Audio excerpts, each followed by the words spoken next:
অবশেষে গত 10 বছর পর অপেক্ষার অবসান ঘটলো।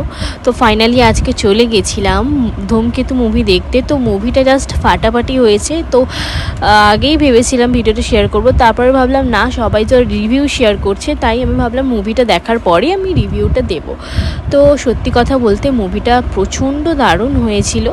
তো ঢুকেই দেখলাম এখানে ইন্ডিপেন্ডেন্স ডে উপলক্ষে সাজানো ছিল, বেলুন দিয়ে সুন্দর করে সাজানো ছিল মলটা।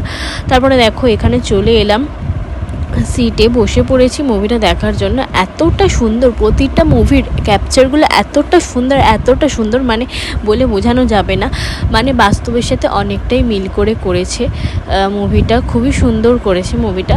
আর প্রতিটা গান মুভির খুবই ভালো ছিল। আমি এটাই বলবো, মানে যারা বলছে যে বাজে হয়েছে তারা নিশ্চয়ই, আমি বলবো তারা মুভিটা মন দিয়ে দেখেনি, সেহেতু তারা বলছে যে বাজে হয়েছে, মুভিটা ভালো লাগেনি। ঠিক আছে, সত্যি এত ভালো লেগেছে যেন মনে হচ্ছে যেন বারবার মুভিটা আমি দেখি, এত ভালো লেগেছে। তো এইভাবে কিন্তু রিভিউটা দিলাম আমি। তো ভালো লাগলে লাইক কমেন্ট সাবস্ক্রাইব করে পাশে থেকো। চলো টাটা বাই। শেষটা কিন্তু আরও কঠিন ছিল, কি বলবো, আর এভাবেই কিন্তু মুভিটা শেষ করতে হলো দুঃখের সাথে। তো চলো টাটা বাই।